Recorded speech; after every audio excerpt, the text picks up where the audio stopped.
Vecnick. I am from Vecna Technologies. We are a Boston-based healthcare information technology organization focused on patient self-check-in solutions and infection surveillance. You may also know us from our charitable arm, Vecna Cares. Vecna Cares provides health information technology to providers and clinics in developing countries. It's something that we're really passionate about, that we're really excited about, and we would love to share more information about that with you today. We are over at booth 17, so please feel free to give us a visit. So now I'd like to welcome Dr. Andrew Chacko, founder and principal of Chacko MD. Dr. Chacko is a leader in healthcare innovation and a highly sought-after public speaker and consultant on topics ranging from design, leadership, healthcare, digital health, mental health, and wellness. He founded Chacko MD to advance his singular mission to help people and institutions transform the future of healthcare. As the only practicing clinician to have graduated from the Stanford program that pioneered design thinking, he seamlessly knits together years of experience in three seemingly disparate areas: healthcare through clinical experience as a psychiatrist, design and innovation from studying product design at Stanford, and also teaching and leadership from a career as a naval officer. His unique perspective allows him to conceptualize the problems facing the healthcare industry from multiple angles. Please welcome Dr. Andrew Chacko.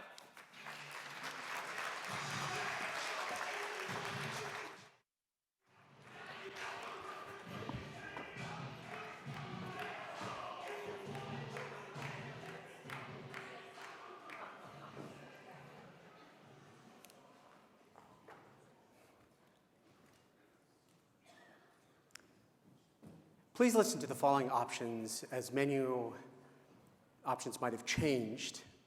Para continuar en español, oprima 9. Si vous voulez continuer en français, appuyez 8. If you are feeling suicidal, please press 1. If you're feeling depressed, please press 2. If you're feeling anxious, please press 3. If you're feeling depressed and anxious, you can press 4. If you're having psychotic symptoms, please press 5.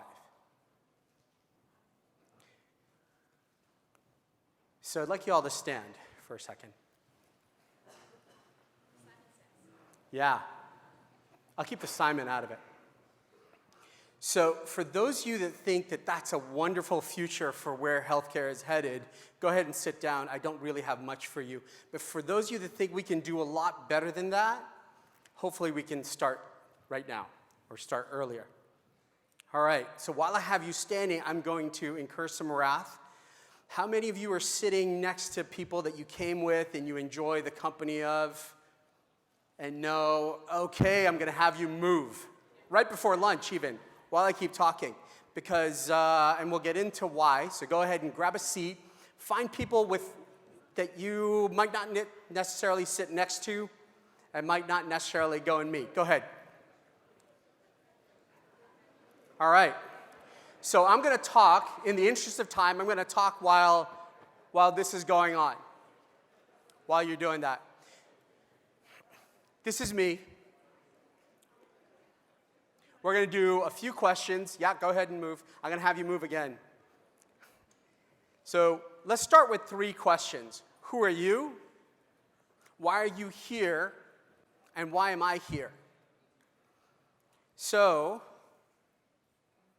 you heard a little bit about who I am, and maybe I'll get into it a little bit more. But who are you? So one of the things I leave off my resume is I'm an amateur magician. And I'm going to transform this place into Vegas, because what happens in Vegas? Oh, you can do better than that. What happens in Vegas? Right. Amazing marketing campaign. The reason I say that is that in the course of our working together, there may be some things that come up that in sharing with each other that might be personal stories. And as a clinician, as a psychiatrist, I ask that you leave other people's stories where they are, honor them. You're happy to share. I'm happy for you to share anything I say or anything you experience, but other than that, we'll keep it there. Everyone okay with that? Okay, so we're going to do this. Everyone raise your hands as high as you can. Stretch it up. Okay, so everyone knows how to raise their hands. So go ahead and put your hands down. So everyone okay with that? Raise your hands. All right. Okay, I'm waiting for everyone to raise their hands. Everyone? Wow, front row. You want to raise your hand? You okay with keeping the patients, like whatever? Okay. So you're going to meet someone new.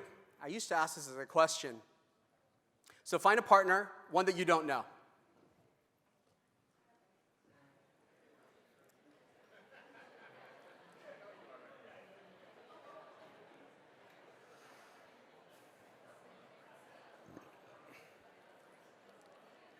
And what I want you to do is you're going to share a story. This is a story of your first positive experience of a kiss. So now you're all adults here. You can consent and share it however you want to share it. I suggest you talk about it. Go ahead.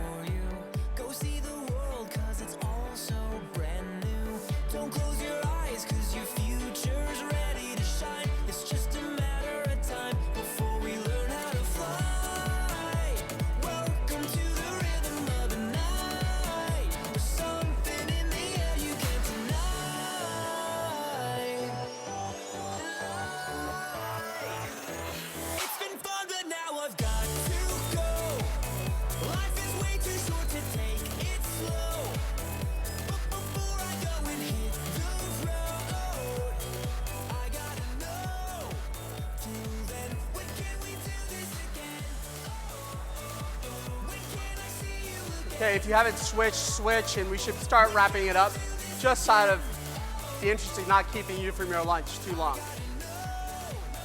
And if there was an interesting story, you can always circle back.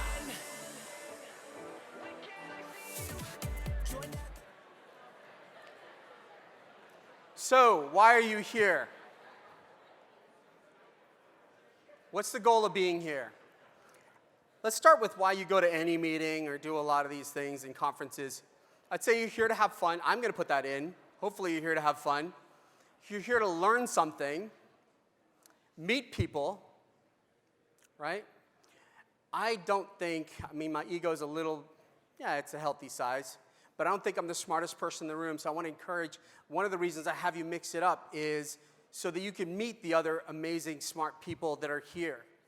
And we'll get more into that and why that's important. Hopefully, we'll come up with something that can change your life, both personally and professionally. That would be ideal. So, swag. Swag will change your life? Oh, yeah. I personally don't like tchotchkes, so I left it off. But that's a good point. I should add it. So this is what learning typically looks like. And there's something drastically wrong with that picture.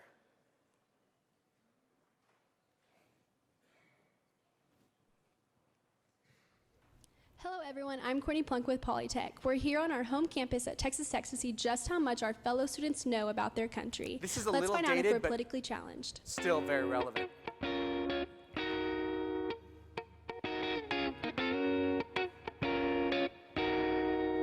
Okay, what is your name and major? Leon V. Hill in psychology. Jonathan Barnes, and I'm a sports management major. Allison Eden, and I'm a pre-nursing major. I'm Mitchell Johnson, and my major is human sciences. Ryan in clinical psychology. I'm Marissa, and I'm a psychology major. Who won the Civil War? Who won the Civil War? We did? The South? Like the one in 1965, or what Civil War? Who won it? Who was even in it? Who was in it? Just tell me who was in it. Ooh, I don't know. Why you make me do this? Who won the Civil War? Oh my God. Hey, I'm drawing a blank. It's one of those things. I feel like I'm on the Jimmy Kimmel show. America? I don't know. Technically, That's she's the right. I mean, I guess. Confederates, right?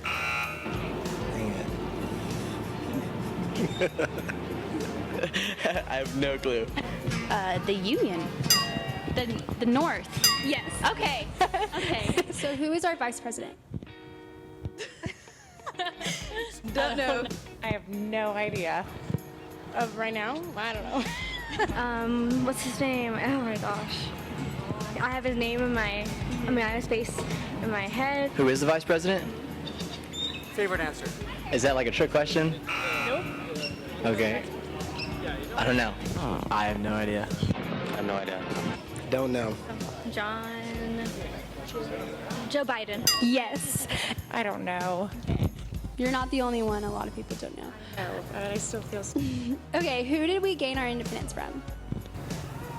These are horrible. I have no idea. Do you know what year we happened to? Absolutely not. I couldn't tell you. Something like 1677 or something like that. And what show is Snooki on? Jersey Shore. What show is Snooki on? The Jersey Shore. Jersey Shore. Jersey Shore. Jersey Shore. Jersey Shore. And then who is Brad Pitt married to? Angelina Jolie. Angelina Jolie. Angelina Jolie. Angelina Jolie. Angelina Jolie. Angelina Jolie. Angelina Jolie. And who was he married to before that? I think it was Jennifer Aniston. Jennifer Aniston. Jennifer Aniston. Jennifer Aniston. Awesome. Thank you. So when I first saw that, it was coming up on the election. I was a little scared for our country. These people would be voting. But then I started thinking a little bit more, like, why was that the case? What was going on? They didn't have lists of, who Brad Pitt was married to memorize. They didn't have Excel spreadsheets of which actor was on what reality TV show. They just knew it, right? Because there had to be something to it. There was some emotional valence and relevance to that material that the other stuff that they learned didn't have. So I started thinking about why we learn. So this is your brain. And as a clinician and a scientist, I always think of things from an evolutionary biology standpoint. Things happen for a reason because they helped us and whatnot. So it's 3 pounds for the most part. And by some measures, a 20-watt processor. And it eats 20 to 25% of your calories. So the minute you pass 12 pounds, it's eating a disproportionate amount of the food you're taking in. So it must be doing something important. So what's it doing?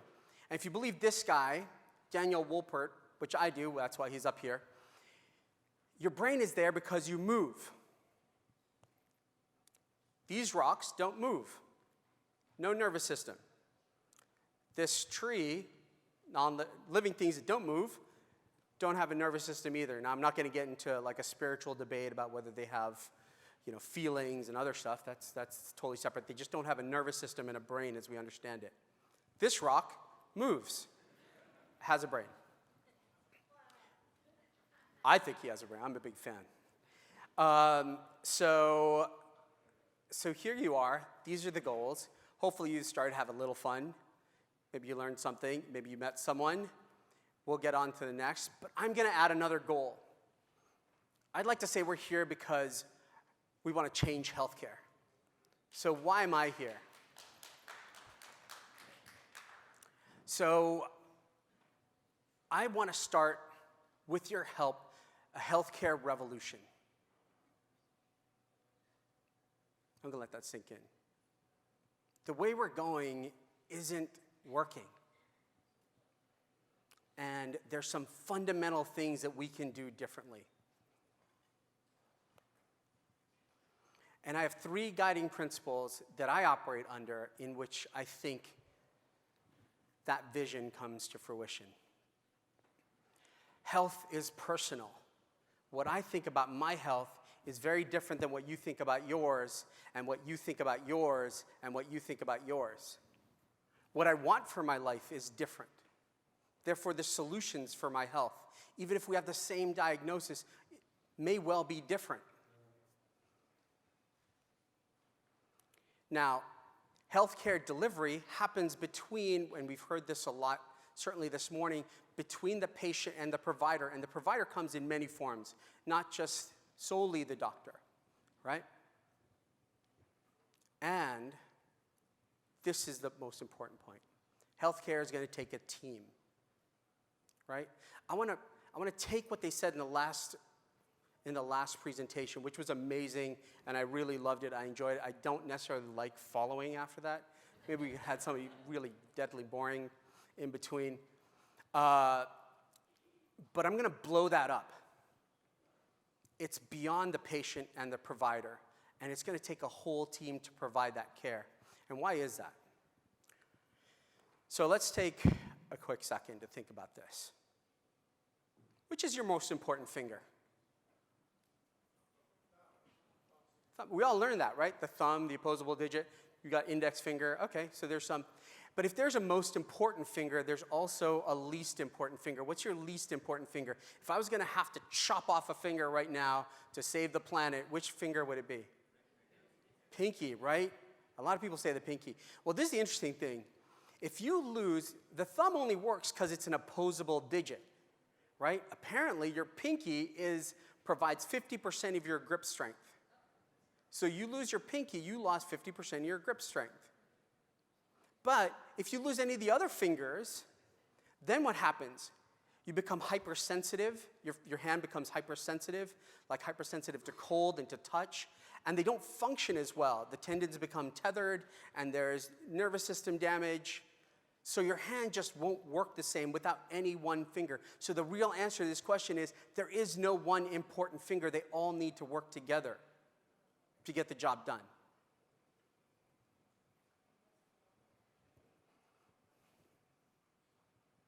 So I'm going to tell you a story. Like, I came from a background of teamwork and leadership. I spent 12 years in the Navy trying to make whatever the Navy gave me into the best team possible.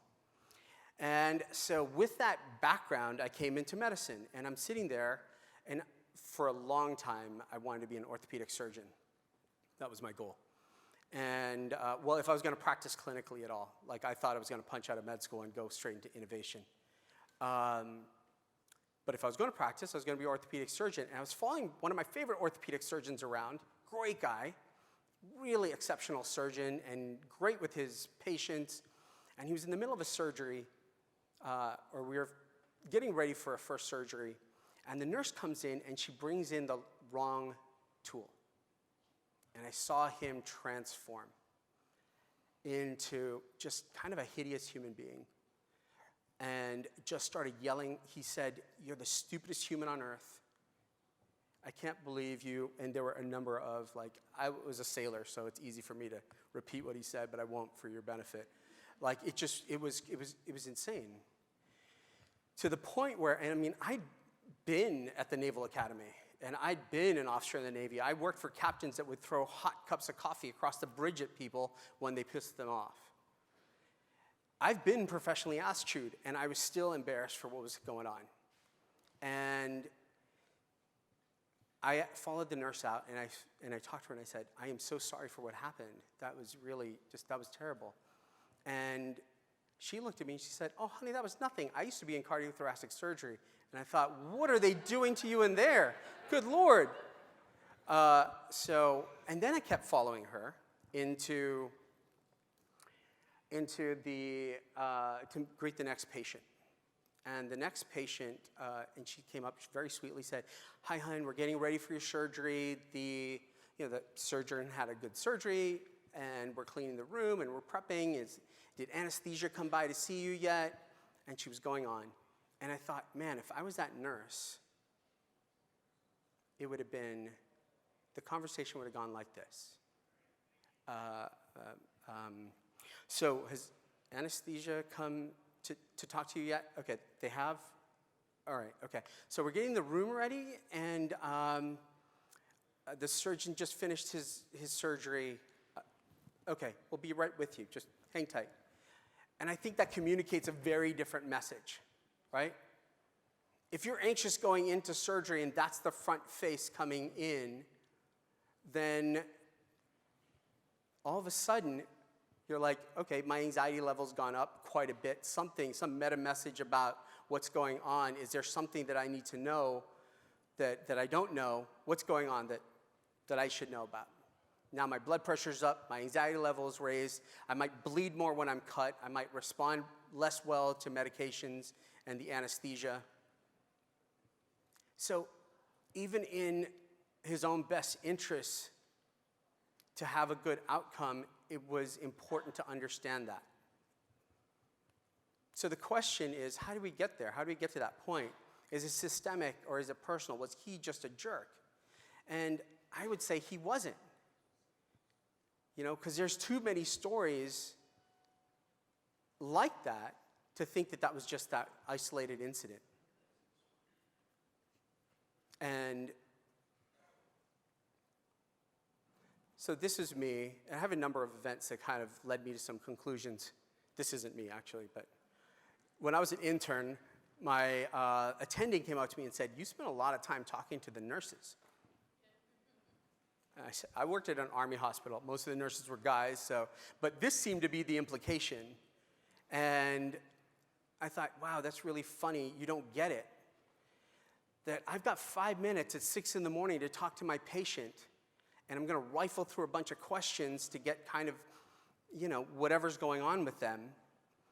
In a few minutes of talking to the nurse after that, I've got a distilled down version of what a trained pair of eyes and ears has been looking at for the course of a whole shift or 2 shifts. Like yesterday, they ate twice as much applesauce, or they didn't touch their applesauce because they normally like it. Or they went for a walk and they fell and they forgot to mention it to me. Or their parents came to visit, or they didn't come to visit, and the visit went well, or they didn't. And all these nuances and all this rich information I get by talking to them, I wouldn't have otherwise. And on top of that, when I write something and I write an order, I realize I'm not the one physically giving the pills to the patient. It's my team that does it. And the only way I can get that, the only control I have over that member of the team is whether they believe I think their contribution is valuable. So how do I do that? So again, going back to the systemic versus personal, how do we get here? And it's important to look at the evolution of medicine.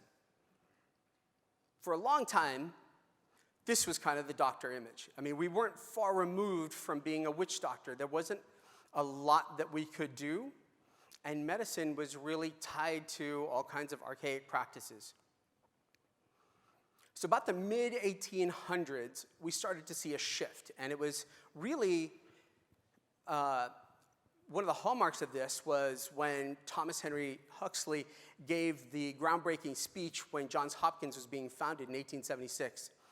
And it was more important what he left out of his speech than what he said, and the important thing he left out was God. Religion and medicine had been tied really tightly. In fact, in order to administer any kind of cure, the clergy had to prove it. And now all of a sudden, the new god of medicine was science. Right? So if I did something in one location and adhere to scientific principles, that could be tested. Well, that led to this. Well, 2 slides from now. This is evidence of some of that. This is the Gross Clinic. It's painted by Thomas Eakins in 1875. And this is a surgical theater. And as we started discovering things about like patient care and bacteria and how to disinfect things. This was a painting he did 14 years later. And there was a dramatic change. It was a much lighter environment. We were using white because we knew we could sterilize it. And so these are reminiscent of some of the changes. And then if you look at, okay, I'm not going to blind anyone. You can see the nurse is still wearing kind of a white vestige of the nun's habit that they used to wear. So the throwback to the kind of religious origins. So we see over time that there's this huge explosion. There's no way I could have fit like all the even major medical developments that happened. But there was just development after development, discovery after discovery. And what happened alongside that? We increased our ability to communicate, right? The telegraph, the telephone, TV, radio.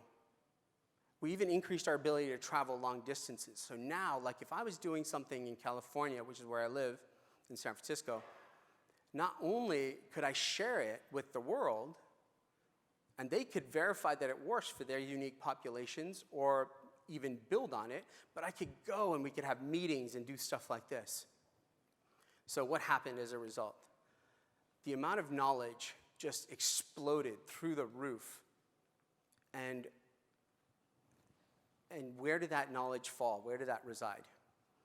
So This was the old image of the doctor, one that we like and aspire to, the doctor-patient relationship. You have enough time to actually kind of engage the patient. If it means listening to all, that's what it means. Well, as this is the science of medicine, as it started exploding, and it fell squarely, the responsibility of that science fell squarely on just the shoulders of the physician that was treating. What we start seeing is there's a drop in the art, because we know medicine is both an art and a science. There's just less time to do it, and there's more science to manage. And I think even that, like, as that blew through the amount of time that we have and our capability, this even leads to, like, burnout. So this is kind of what the new doctor-patient relationship looks like, oftentimes, and it's missing some of that, and we heard from that before. And what do we do with this gap? So I've been working with some companies who wanted me to test something out. So I have some apps on my phone that daily ask me how I'm doing. I don't answer. I know it's a computer. It doesn't really care how I'm doing. It's a chatbot. So what's the future? Is this it? Like RoboDoc, this is what we're going to go see? I don't think so. I don't think that's the answer. I think this is. This is the team. And to play off of what Danny said earlier, I think not only is a patient the least utilized person in medicine, but it's all the other people that are part of it.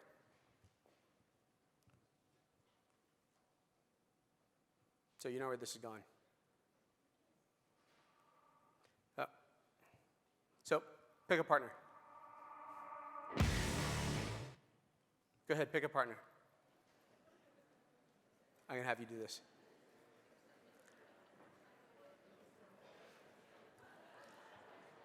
And what I want you to do is write down the worst idea you can think of. The worst idea. Babies with machine guns. Razor blade cereal. You know, I've had some doozies thrown at me, all right? So each of you individually write down the worst idea you can think of. Go ahead and do it quickly so we can kind of advance through this.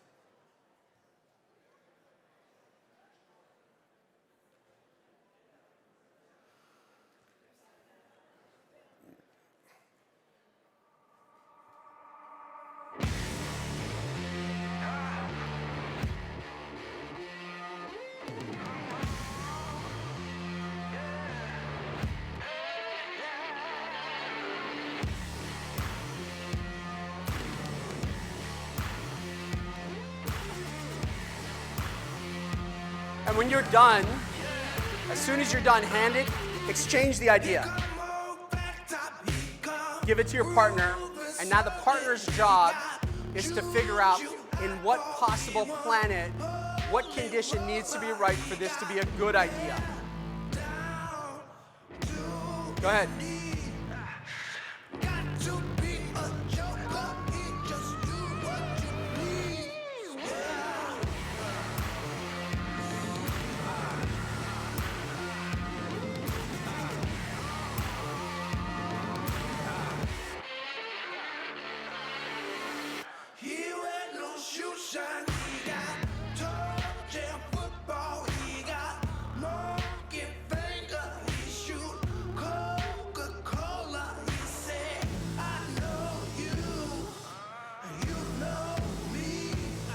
All right. In the interest of time, I'm going to start wrapping it up. Does anybody have an idea they want to share, a particularly great bad idea that you came up with a good solution for? All right, go ahead. Can you yell? Can we run over there with the mic? Reverse sewage pumping? Oh, I want to hear where this goes. Okay, go ahead.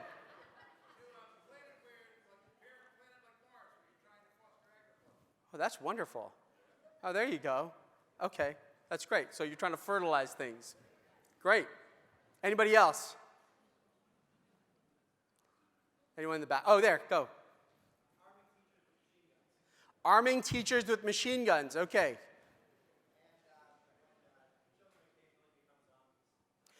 Oh, in the zombie apocalypse. That's great. Yeah, that's perfect. Okay. One more if we need to. Go ahead.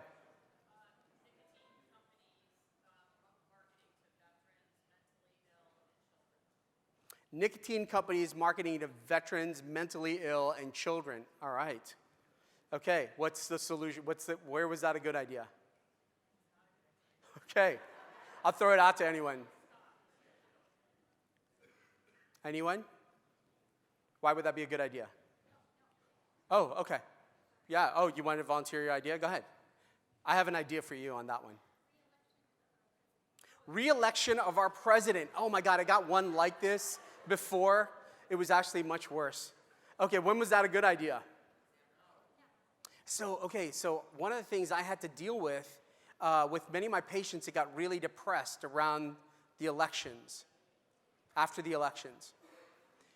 And I started thinking about like, okay, I tell people that we need to reframe things. Like how we perceive events aren't inherently good or bad, it's how we perceive them. And I thought, what happened the day after the inauguration? The Women's March. And I would argue that women have been kind of mistreated for millennia. I don't know, that's my perspective. And it took that to get the Women's March to happen. You know, we might have just kind of gone, and some people could even argue that the Me Too movement came out of that too, right? We could even say that like, because kids no longer trusted the government to do something about it, they banded together and marched. I'll definitely say that I had more politically oriented conversations in that time period than I did in my entire life beforehand. So some good things did come out of it, and maybe it took that to make that happen. And then I started thinking, I got one of the ideas that came at me before in a workshop was sex with our president. And I thought, I was really stumped. I couldn't come up with an answer. And then a few months later, I met a Trump supporter and I realized, oh, half the country, or 20% of the country, really like him. They might enjoy that. For those people, that would be a thing that they would do. So with the nicotine thing, we know nicotine's addictive and there's all these harmful effects, but what if we tied the medication and other things that they needed into that behavior so that it became a route for them to do the things that we know will help them? So it's a thought. I actually worked with not an internist, I'm totally blanking on the specialty right now, who believed nicotine was neuroprotective. I don't know if he had any research behind it. I was a med student. I wasn't going to question him. So what does all this teamwork stuff have to do with you guys here? So first of all, how many clinicians are there in the room? Raise your hand. All right. Okay. How many IT folk are there in the room? Raise your hands. All right. Okay. Who are the other? Okay, what's the other? What's policy? Okay, great. What else? What? Management. Okay, administrators. And this is what I think. We need to expand our definition of the healthcare team beyond just the clinical providers. You all play a vital role in determining where healthcare is going. Huge. And in order to do that, we need to sort of like really pull in your contribution. So I know his name's up there, but everyone know this guy? So in 1985, he was 22 years old. He became the world chess champion. In 1996, he played IBM's Deep Blue. I told him I was going to mention it. And he won. And he's kind of a little annoyed that nobody talks about the fact that he won the first time. Because in 1997, he lost. May of 1997, he lost. And that was a big deal. It was heralded as, okay, machines have surpassed us in intelligence. We're not going to be able to, like, this is the end of human civilization, so on and so forth. So he started thinking, well, what if humans and computers work together? And in 1998, he put together this alliance where he worked with a supercomputer and tried to beat some of his elite chess-playing friends. And that didn't go so well. So then fast forward to 2005, and this kind of human-computer chess tournament thing was ongoing, and this group of two Americans, two amateur chess players with 3 PCs, just regular PCs, beat not only the supercomputers, but they also beat the chess grandmasters and arguably would have beat the grandmaster with the supercomputer. So what does that mean? And he had a really profound thing that he took away from that. So weak human skill plus the computer plus a superior process of integrating the two was better than expert human skill.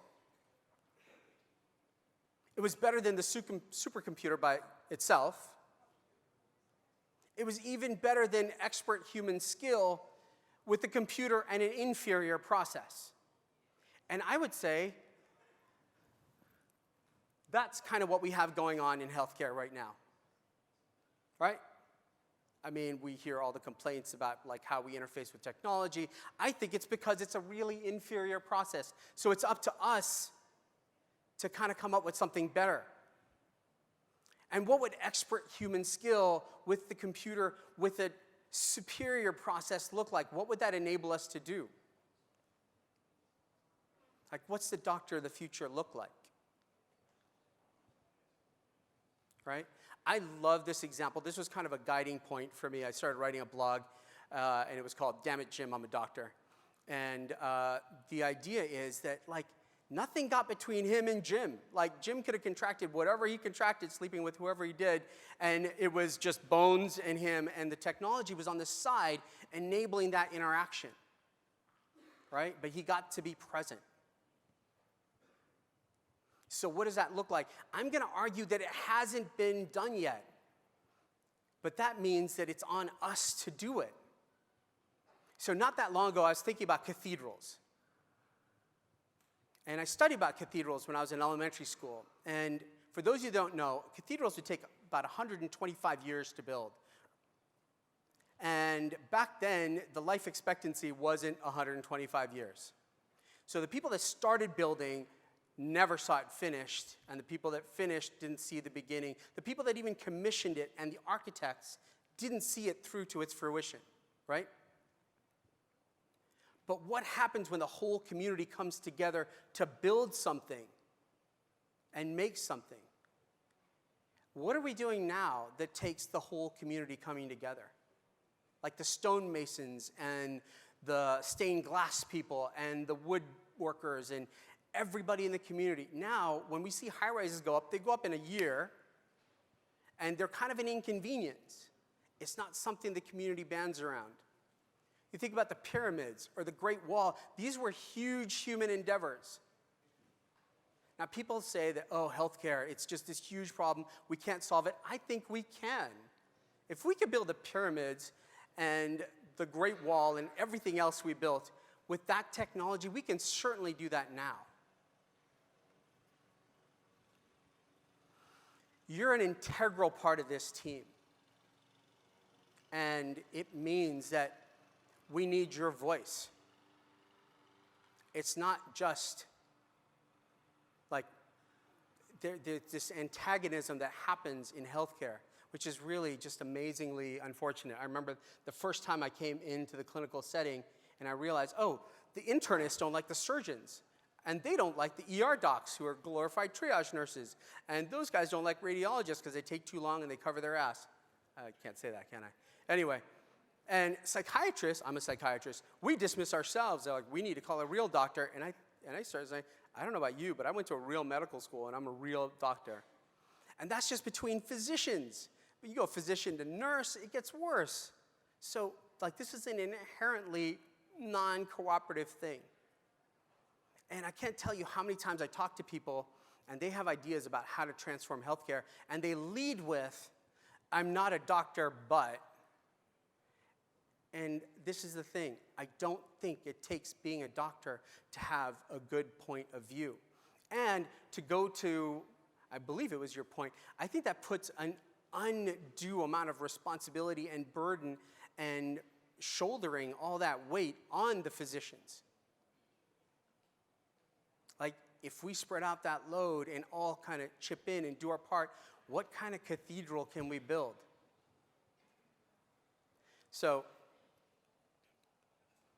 I had a little bit more. I don't know how we're doing in the interest of time. We ran a little bit late before. I'm just going to have you all stand up one more time.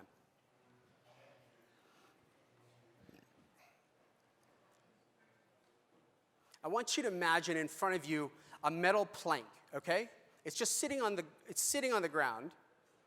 It's about 3 feet wide and it's about 10 feet long, and it's about 2 inches thick. It's steel, it's solid. You look at it, it looks good.